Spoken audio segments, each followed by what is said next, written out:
नमस्कार विद्यार्थी मित्रांनो आपलं सर्वांचं स्वागत। आज आपण या ठिकाणी बघणार आहोत येसओ प्री 2012चा हा पेपर आहे आणि याच्यामधील आज आपल्याला जिओग्राफीचे क्वेश्चन बघायचे आहेत, थोडक्यात भूगोलाचे प्रश्न बघायचे आहेत। कंबाईन पूर्व परीक्षा PSI STI येसओ पूर्व परीक्षा या ठिकाणी पूर्व परीक्षेला कशा पद्धतीचे प्रश्न येतात भूगोलाचे ते तुम्हाला या ठिकाणी समजणार आहे। प्रश्न क्रमांक 81 ते 106 हे आपल्याला या ठिकाणी आज बघायचे आहेत। चला सुरुवात करूया। पहिला प्रश्न होता की भारतात दगडी कोळसा वापरून किती टक्के ऊर्जा प्राप्त केली जाते? How much percentage of energy is produce in India by using coal? दगडी कोळशापासून किती टक्के ऊर्जा? सर्वाधिक ऊर्जा ही दगडी कोळशापासून प्राप्त केली जाते हे आधी लक्षात घ्या। आणि मग किती टक्के उत्तर तुम्हाला काय वाटतंय ते मला कमेंट बॉक्समध्ये सांगा। या ठिकाणी उत्तर आहे 67%। पुढे खालीलपैकी कोणते अभयारण्य गव्याकरता प्रसिद्ध आहे? सागरेश्वर सांगली, मेळघाट अमरावती, राधानगरी कोल्हापूर की तानसा ठाणे? गव्यासाठी प्रसिद्ध असलेलं अभयारण्य कोणतं आहे? इंटरेस्टिंग आणि याच्या आधी अनेक वेळा रिपीट झालेला प्रश्न म्हणजे पोलीस भरती, सरळ सेवा, राज्यसेवेला सुद्धा या पद्धतीचे प्रश्न आलेले आहेत की अभयारण्य आणि ते कशासाठी प्रसिद्ध आहे, कोणतं अभयारण्य कोणत्या जिल्ह्यामध्ये आहे। या प्रश्नाचं उत्तर तुम्हाला देता आलं पाहिजे। 82 नंबरचा हा प्रश्न होता आणि याचं उत्तर आहे मेळघाट अमरावती। मोरासाठी कोणतं अभयारण्य महाराष्ट्रातील प्रसिद्ध आहे ते मला कमेंट बॉक्समध्ये सांगायचं आहे। पुढे मी जातोय खालीलपैकी कोणता गरम पाण्याचा झरा रत्नागिरीमध्ये स्थित नाहीये? बघा, गरम पाण्याचे झरे हॉट वॉटर स्प्रिंग्स ज्यांना म्हटलं जातं यापैकी 3 असे आहेत जे रत्नागिरीत आहे, वज्रेश्वरी, राजवाडी, आसवली आणि उन्हेरे। मात्र एक झरा आहे जो रत्नागिरीत नाही, जो ठाणे जिल्ह्यात आहे। थोडक्यात सांगतोय तुम्हाला, थोडीशी या ठिकाणी एक क्ल्यू देण्याचा प्रयत्न करतोय। कोणतं उत्तर वेगळं आहे? उत्तर आहे वज्रेश्वरी। राजवाडी, आसवली आणि उन्हेरे हे रत्नागिरीतील गरम पाण्याची झरे आहेत। पुढे मी जातोय जोगेश्वरी लेणी कोणत्या जिल्ह्यात स्थित आहे? जोगेश्वरी लेणी कोणत्या जिल्ह्यात स्थित आहे? मुंबई उपनगर, कोल्हापूर, अमरावती, औरंगाबाद? जोगेश्वरी। इंटरेस्टिंग सोपा प्रश्न आहे। उत्तर मुंबई उपनगर। महत्वाच्या लेण्या तुम्हाला वेरूळ अजिंठा तर अनेक वेळा विचारले गेली। ओके, कोणत्या जिल्ह्यात आहे आता हे तर तोंडपाठच तुमचं झालेलं असतं। मात्र जोगेश्वरी लेणी मुंबई उपनगर, जोगेश्वरी केव्ज। तांबडा समुद्र व भूमध्य समुद्र कोणत्या कालव्याने जोडला गेलेला आहे? तुम्हाला मी एक शॉर्टकट सांगितलेला आहे, आपण जेव्हा शिकवलेला आहे किंवा आपलं जे ई बुक आहे भूगोलाचं ई बुक त्याच्यामध्ये मी या शॉर्टकटचा उल्लेख केलेला आहे। किंवा आपले जे भूगोलाचा कोर्स आहे STI RCB ॲप्लिकेशनला ज्याची लिंक तुम्हाला खाली भेटेल ॲप्लिकेशनची, त्या ठिकाणी सुद्धा तुम्हाला या म्हणजे तांबडा समुद्र आणि भूमध्य समुद्र यांनी जोडल्या गेलेला कालवा जो आहे हा वारंवार विचारलेला आहे। मी तुम्हाला ते सुतांबू नावाचं शॉर्टकट सांगितलेलं आहे बघा, तुम्ही हे लिहून ठेवू शकतात किंवा लक्षात ठेवू शकतात। सुतांबू। उत्तर या ठिकाणी सुएझ कालवा आहे। सुएझ कालवा, तांबडा समुद्र आणि भूमध्य समुद्र। आता पुढचा एक मोठा प्रश्न इथे तुमच्यासाठी आहे की पनामा कालवा किंवा पनामा कालव्याने कोणते 2 त्या ठिकाणी महासागर किंवा समुद्र जोडले गेलेले आहेत? पनामा कालव्या संदर्भात विचारतोय। पुढे पंचायत राज अभियान त्याच्या अंतर्गत जिल्हा हा तेव्हाचा प्रश्न होता, याला आपण स्किप करूया। मात्र अशा अभियानांवर प्रश्न येतात हे लक्षात घ्या। पुढे सदाहरित वने महाराष्ट्रात प्रामुख्याने कोणत्या भागात आढळतात? 87 नंबरचा प्रश्न आहे आणि उत्तर आहे 3000 मिमीपेक्षा जास्त पर्जन्याचे जे प्रदेश आहेत त्या ठिकाणी सदाहरित वने आढळतात महाराष्ट्रामध्ये। 87 नंबरचा प्रश्न। सदाहरित वने म्हणजे या ठिकाणी पावसाचं प्रमाण खूप जास्त ज्या ठिकाणी आहे तिथे एव्हरग्रीन फॉरेस्ट ज्यांना आपण म्हणतो ते फाउंड होतात। पुढचा प्रश्न 88 नंबरचा, खालीलपैकी कोणत्या रेखावृत्ताच्या दरम्यान भारताचे स्थान आहे? भारताचा स्थान आणि विस्तार यावरील आपला याच यूट्यूब चॅनलवरील रोहिदास चोंदे पाटील GST इन्स्पेक्टर या यूट्यूब चॅनलवरील व्हिडिओ खूप गाजलेला आहे भूगोलाचा। त्याला जवळपास 1.5 लाखाच्या आसपास व्ह्यूज, त्याचे पुढे व्ह्यूज गेलेले आहेत। तर तुम्हाला ते भारताचे स्थान आणि विस्तार नावाचा जो टॉपिक आहे तो व्यवस्थितच करावा लागेल. आपले जे क्रमिक पुस्तकाचे आपण सगळे लेक्चर घेतलेले आहेत, जे सगळे आपल्या ॲप्लिकेशनला उपलब्ध आहे भूगोलावरील, ते जर तुम्ही केलेले असेल तर मला वाटतं हे चुकणार नाही. रेखावृत्ताबद्दल या ठिकाणी विचारलेलं आहे. अक्षवृत्त वेगळे, रेखावृत्त वेगळे, उभ्या स्वरूपामध्ये, आडव्या स्वरूपामध्ये, या ठिकाणी तुम्हाला माहीत असलं पाहिजे. रेखावृत्त कशाला म्हणायचं, अक्षवृत्त कशाला म्हणायचं. 88 नंबरचा प्रश्न आहे आणि या ठिकाणी रेखावृत्तीय विस्तार जर बघितला भारताचा तर तो 68°7' ते 97°25' अशा स्वरूपाचा हा विस्तार आहे. पूर्व भाग म्हणजे हे जे आपण रेखावृत्त म्हणतो अशा स्वरूपाचे उभे, तर इकडे 68 पासून ते 97 पर्यंत असा हा विस्तार या ठिकाणी आहे. मग अक्षवृत्तीय विस्तार किती आहे, याच एका ऑप्शनमध्ये तुम्हाला दिसतोय भारताचा अक्षवृत्तीय विस्तार. कमेंट बॉक्समध्ये सांगायचंय. पुढे मी जातोय. सुसूत्रता व व्यवस्थापन याकरता भारतीय रेल्वेचे किती विभाग केले आहेत मित्रांनो, हा 2012चा प्रश्न आहे. सध्याचं अपडेटेड उत्तर तुम्हाला कमेंट बॉक्समध्ये सांगायचंय. इथे तेव्हा 16 सांगितलेलं होतं, मात्र आता रेल्वेचे विभाग बदललेले आहे. लेटेस्ट रेल्वे विभाग कोणते, हाही प्रश्न माझा तुमच्यासाठी आहे. कुठे झालेला आहे सध्याचा लेटेस्ट रेल्वे विभाग, महत्त्वाचे प्रश्न विचारले गेले अनेक परीक्षांना. पुढे 9व्या पंचवार्षिक योजनेमध्ये कोणत्या उद्दिष्टाला अग्रक्रम देण्यात आला होता. समाजवादी समाजरचना, आत्मनिर्भरता, समताधिष्ठित न्यायासह विकास, प्रादेशिक समतोल. पहिला प्रश्न माझा येतो की 9वी पंचवार्षिक योजना हिचा कालावधी काय आहे. खाली कमेंट बॉक्समध्ये उत्तर देत चला. ज्यांचा अभ्यास झालाय ना कंबाईन पूर्व परीक्षेचा किंवा राज्यसेवा पूर्व परीक्षेचा, ते विद्यार्थी या ठिकाणी सहजगत्या हे उत्तर देऊ शकतील असं मला अपेक्षित आहे. 9वी पंचवार्षिक योजना कोणतं उद्दिष्ट होतं, कोणतं टार्गेट होतं, तर समताधिष्ठित न्यायासह विकास. काय, समताधिष्ठित न्यायासह विकास हे उद्दिष्ट या ठिकाणी आहे. पुढे जातोय आपण. कोणत्या पंचवार्षिक योजनेच्या काळात विकास प्रकल्पाची साधन सामुग्री संरक्षण क्षेत्राकडे वळविणे भाग पडले.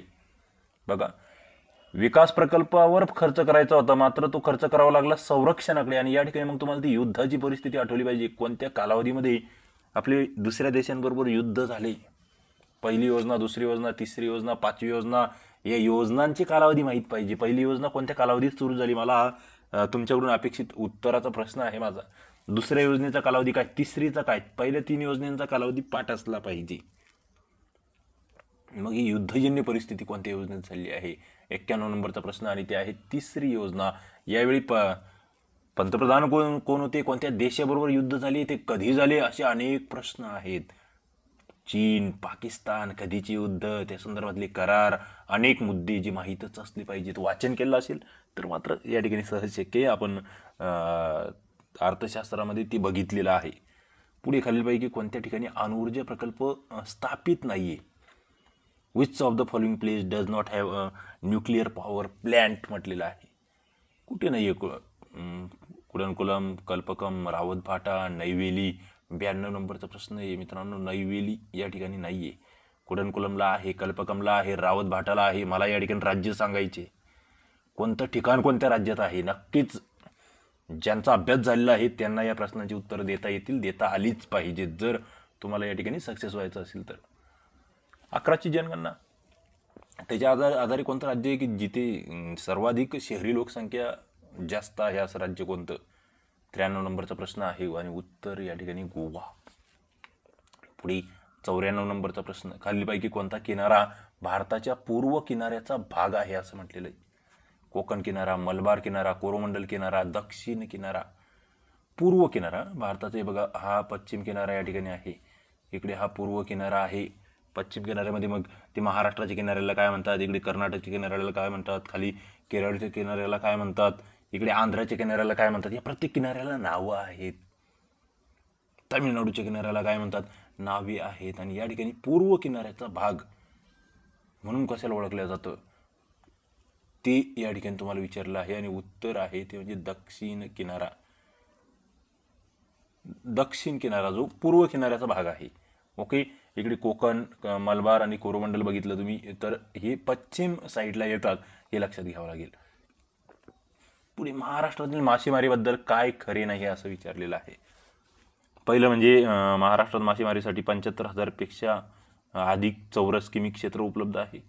खाऱ्या, निमखाऱ्या आणि गोड्या पाण्यावर हा व्यवसाय चालतो. अधिक मासेमारी गोड्या पाण्यावर चालते. अर्धे पकडलेले मासे सुकविले जातात.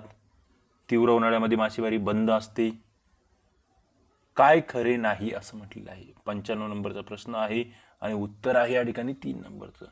सी आणि ई हे खरे नाही असं म्हटलेलं आहे. म्हणजे काय? अधिक मासेमारी गोड्या पाण्यावर चालते हे खरे नाही. अर्थातच खाऱ्या पाण्यावर अधिक मासेमारी चालते असं यांचं म्हणणं आहे. आणि पुढचं आहे तीव्र उन्हाळ्यात मासेमारी बंद असते हेही खरं नाही. ओके, म्हणजे खाऱ्या, निमखाऱ्या आणि गोड्या पाण्यावर मासेमारी चालते हे खरं आहे.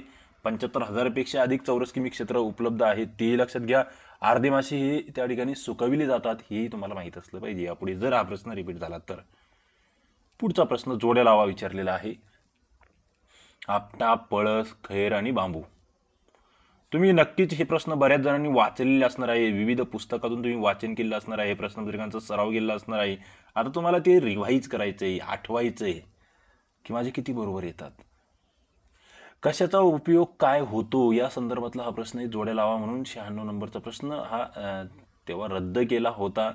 मात्र यावर तुम्हाला नक्कीच सांगता येईल की बाबा पळस आहे, पळसाचा वापर काय होतो, खैराचा वापर काय होतो, कात कशापासून बनवला जातो. नक्कीच कमेंट बॉक्समध्ये या ठिकाणी बांबू जे आहे याचा वापर काय आहे कमेंट बॉक्समध्ये उत्तर द्या. ओके, आपट्याचा वापर काय आहे उत्तर द्यायचे आहे कमेंट बॉक्समध्ये. पुढे मी जातोय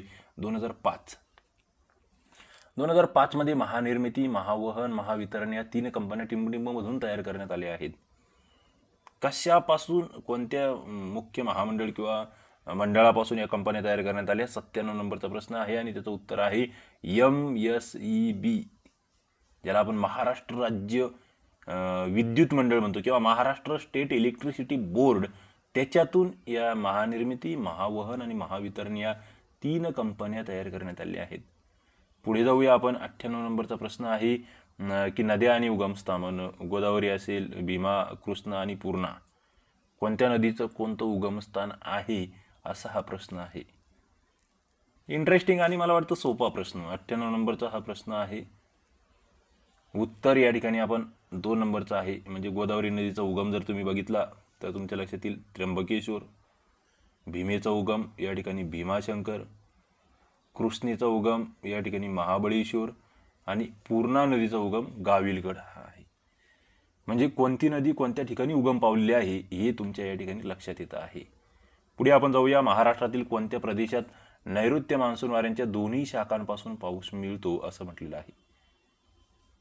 महाराष्ट्रातील कोणता प्रदेश आहे ज्याच्याकडून नैऋत्य मान्सूनच्या दोन्ही शाखा, ज्याला आपण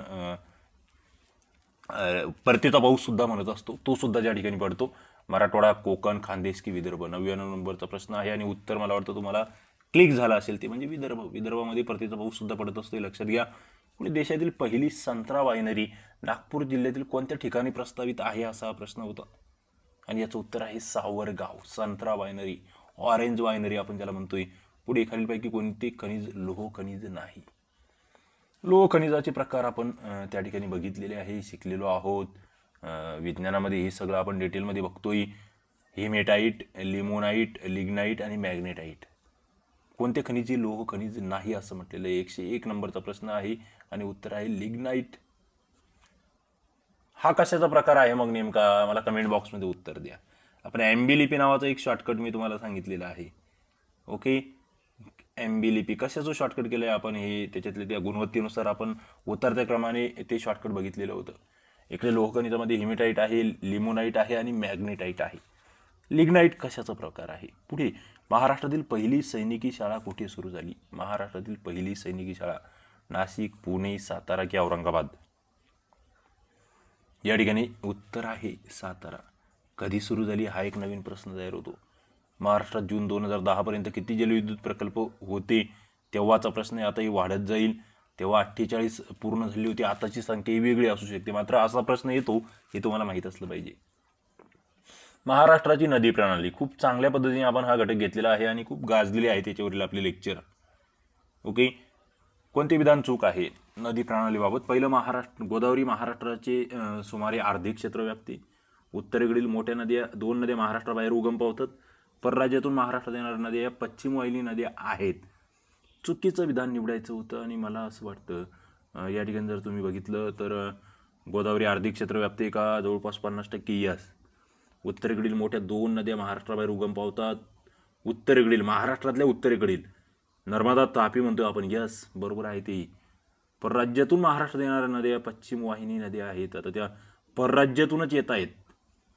ओके, ते हे लक्षात घेतलं पाहिजे. म्हणजे कोणतं विधान चूक आहे तर वरीलपैकी कोणतंही नाही, सगळीच विधानं बरोबर आहेत हे लक्षात घ्या. पुढे मी जातोय 105 नंबरच्या प्रश्नाकडे. कोकण रेल्वे प्रकल्प कोणत्या राज्याच्या सहकार्यातून उभा राहिला? कोकण रेल्वे 105 नंबरचा प्रश्न आहे आणि उत्तर आहे 1. महाराष्ट्र, गोवा, कर्नाटक, केरळ. कोकण रेल्वे प्रकल्प या 4 राज्यांच्या सहकार्यातून या ठिकाणी उभा राहिलेला आहे. पुढे भारतातील दुसऱ्या क्रमांकाची वेगवान रेल्वेगाडी कोणती आहे? दुसऱ्या क्रमांकाची वेगवान रेल्वेगाडीला म्हटलेलं आहे आपण मुंबई दिल्ली किंवा जिला राजधानी एक्सप्रेस असंही म्हटलं जातं. भारतातील दुसऱ्या क्रमांकाची वेगवान रेल्वेगाडी. आणि पुढे 107 नंबरचा प्रश्न हा तसा पॉलिटीचा आहे, या ठिकाणी आपण घेतोय. तो म्हणजे भारताच्या राष्ट्रपतीकडून राज्यसभेवर किती सदस्य नियुक्त केले जाऊ शकतात? मला वाटतं सगळ्यात सोपा प्रश्न याचं उत्तर तुम्ही द्यायचं आहे. चला, व्हिडिओ आवडत असेल तर लाईक करत चला, आपल्या मित्रांना शेअर करा, चॅनलला सबस्क्राईब करा, घंटीचं बटन दाबून ठेवा. या ठिकाणी आपण थांबूया. धन्यवाद.